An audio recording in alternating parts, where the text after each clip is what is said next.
Hello YouTube world, my name is Nicholas Montez and you're watching my YouTube channel, The Teenage Movie Critic, and welcome back to my YouTube channel everybody. And in today's video, we're going to be doing a ranking video with the release of Thunderbolts. Not only is it another addition to the MCU and continuing and connecting the universe back together, but it is also a film that is the conclusion for MCU films in Phase 5. And that means today I'm going to go ahead and stop and rank all 5 phases in the MCU. Now, I know technically we have one more project in Phase 5, which is Ironheart.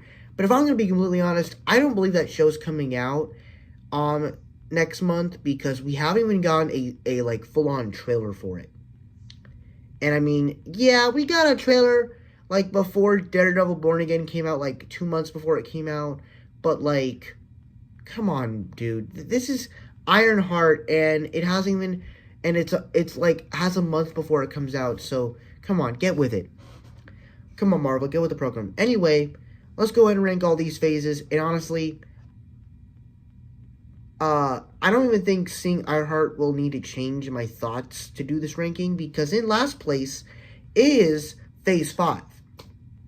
Yeah, Phase 5 is the worst phase that Marvel has put out. Now, when I say worst, it is the most inconsistent phase because it continues the trend that started with Phase 4, which we'll talk about in a little bit, that it was so all over the place that you either had a very hit film or show, or you had a very low film or show. And that was kind of the problem with it, where there were some things in this phase that were just phenomenal. Guardians of the Galaxy Volume 3, X-Men 97.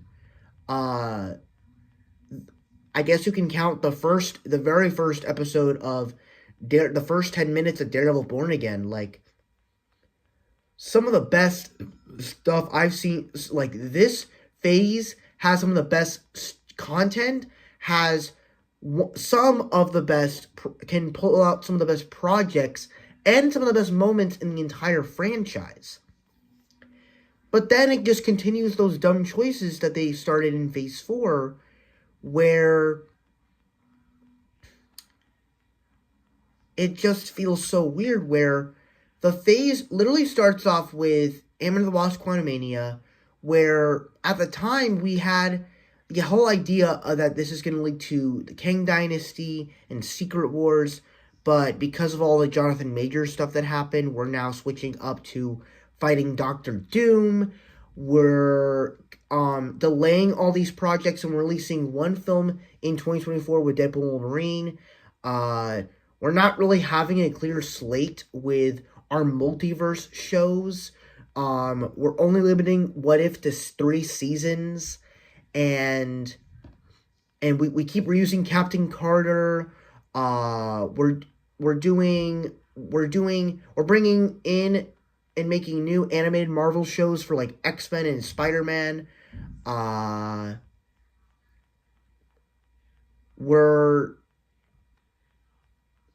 It's like I feel like this phase was trying so hard to be really good, and in some cases they just kind of failed.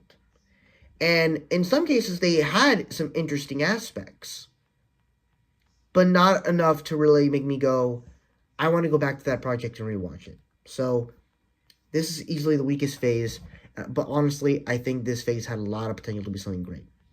Number 4, I have Phase 4.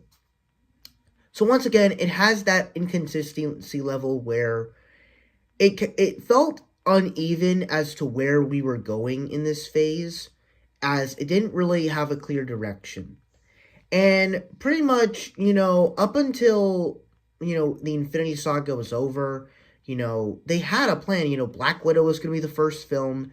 And not only are they releasing movies in this phase, but they were also releasing TV shows. And then they introduced special presentations with Werewolf by Night and the Guardians of the Galaxy Holiday Special.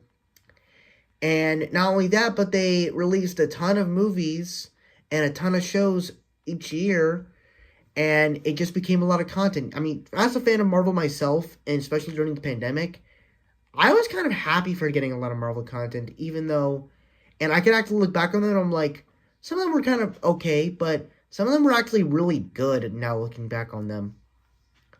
And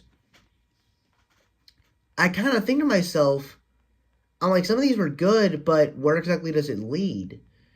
And like, unlike Phase 5, where it gave me some of my favorite MCU projects, nothing in Phase 4 really gave me that type of feeling.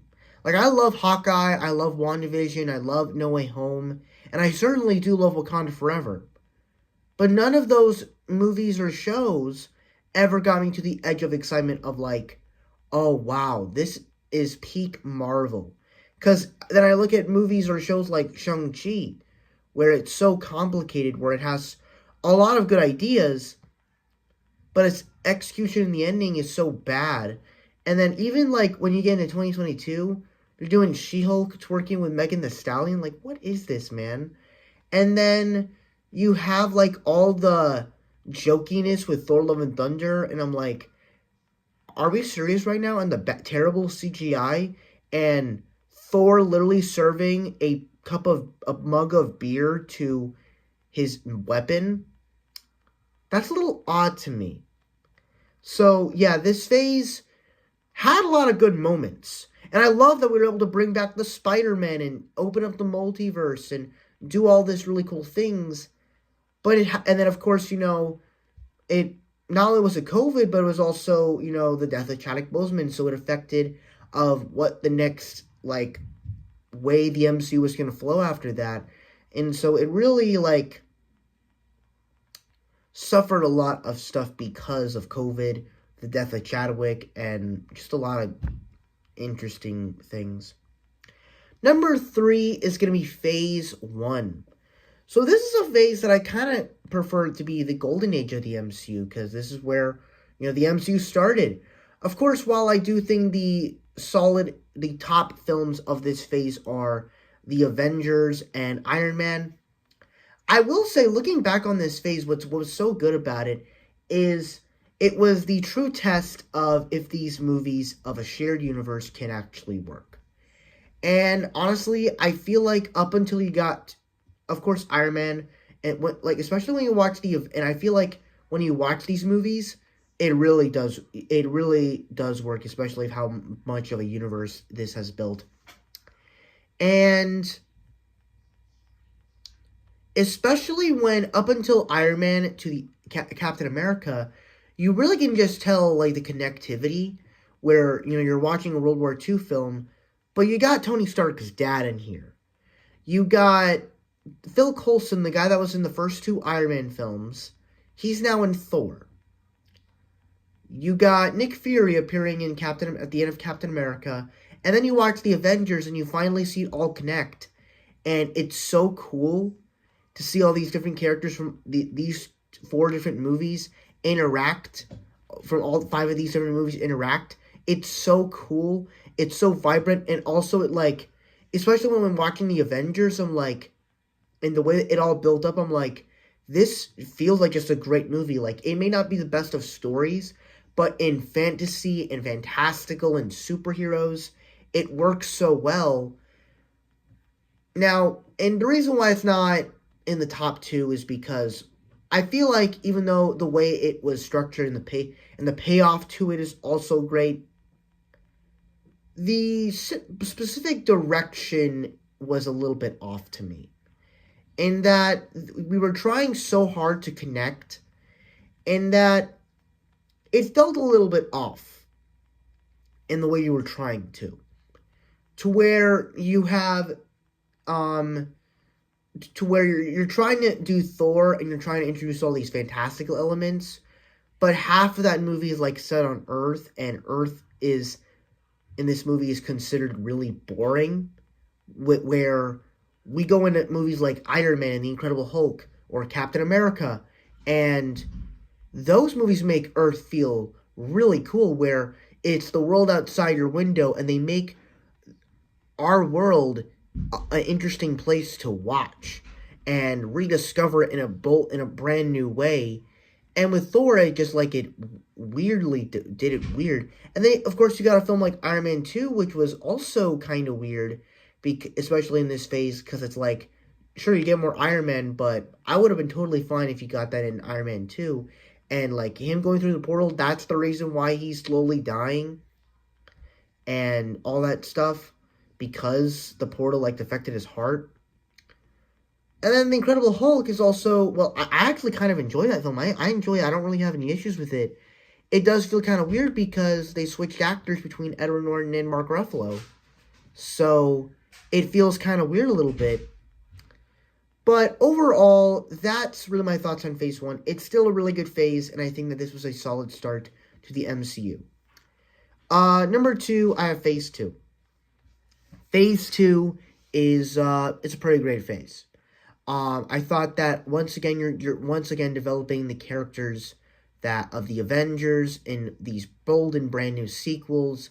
Where basically what I really like about the sequels, I mean even Dark World has some compelling things, where you take these characters that were established that are we now know them as heroes, but in their new sequels we are now taking them into formidable new ways where they have to kind of go outside the law.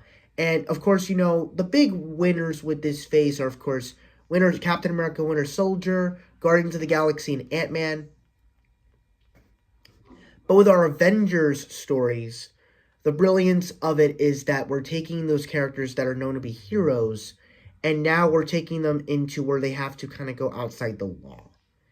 And the worlds are twisted, especially in Winter Soldier, where you realize all these agents that we saw in the Avengers and S.H.I.E.L.D., yeah, most of them are actually all Hydra. And Hydra was S.H.I.E.L.D. the whole time. What happened in Captain America? We thought we defeated Hydra in World War II. No, Hydra took over S.H.I.E.L.D. when S.H.I.E.L.D. was founded. And it really is compelling, and that leads into Avengers Age of Ultron, where they try to do all this stuff and set up Civil War and set up the Infinity Stones and all that stuff, which is another really good thing that this phase does. It also introduces a lot of great characters with the Guardians and Ant-Man and, of course, Falcon. But also, speaking of heroes turning to villains, it also does a switcheroo with our new characters where it turns criminals into superheroes. Where you get the Guardians of the Galaxy and you turn them into our own team of superheroes, or Ant-Man, who was a thief, and turn him into a new superhero with a comedic heist element. And I'm like, this is genius for the way they do the universe. To where all of our profound heroes, they're turning into criminals, and they're making risky decisions, where our new heroes, they've actually already made those risky decisions, and somehow it's leading them to better paths. And I think it's the reflection of the past heroes and the new ones. That's what's really cool about this phase. And likewise, it's just a really cool phase that they were able to test out on some new things and try out new stuff. But easily coming in first place is Phase 3. Sorry, I gotta get a drink of water first.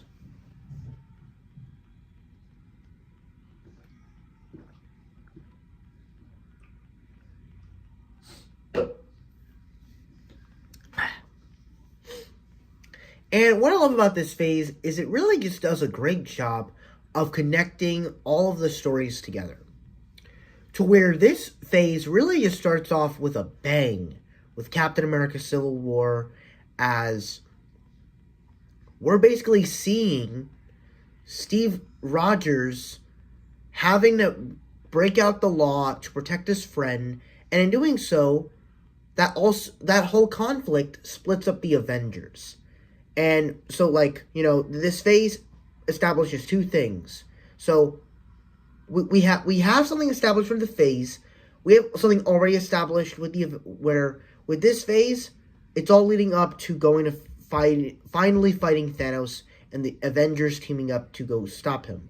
But what happens in this movie? The team established as the Avengers are split up. they break up.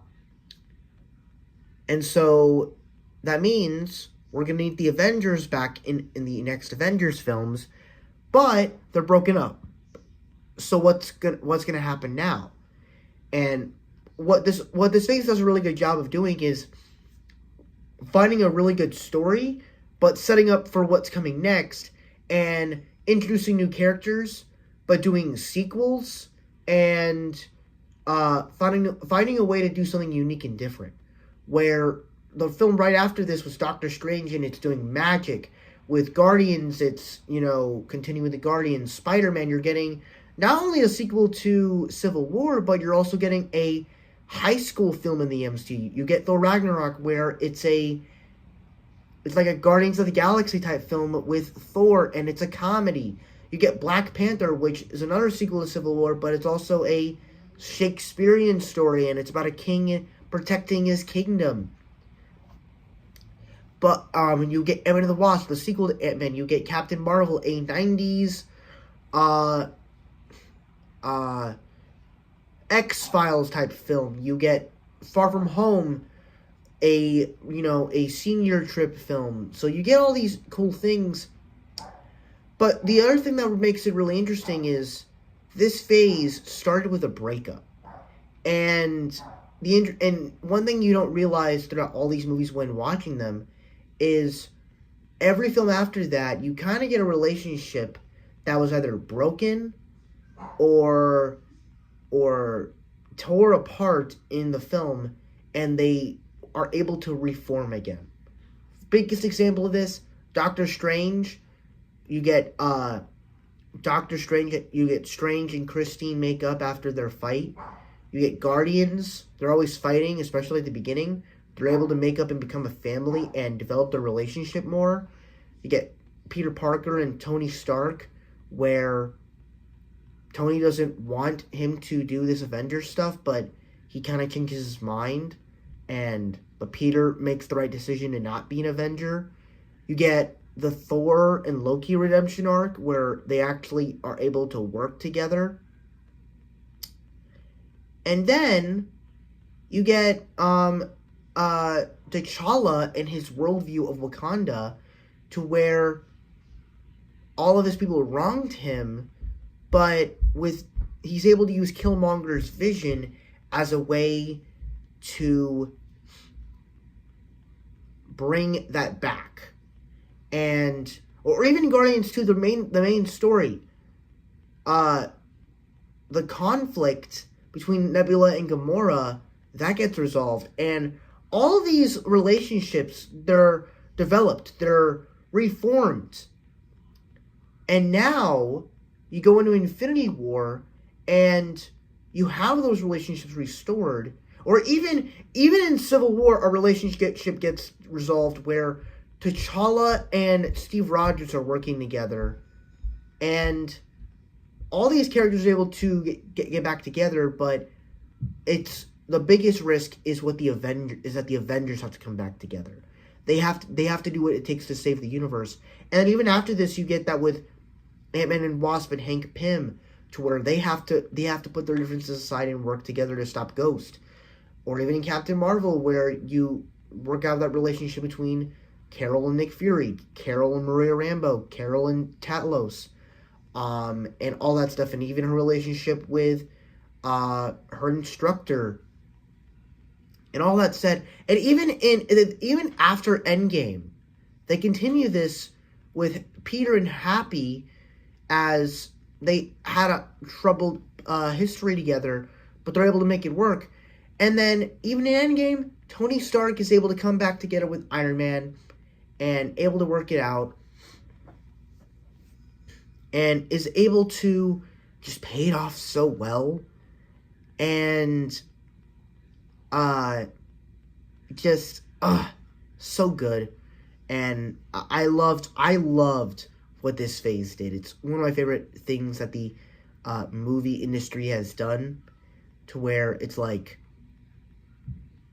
we're able to, like, this was where cinema was at its prime for Marvel. So for me, this is the best phase of the MCU for phase 3. And that's why it's my favorite phase in the MCU. Thank you guys so much for watching. I really hope you enjoyed. Don't forget to like, comment, and subscribe. And I'll see you guys in the next video. Bye-bye.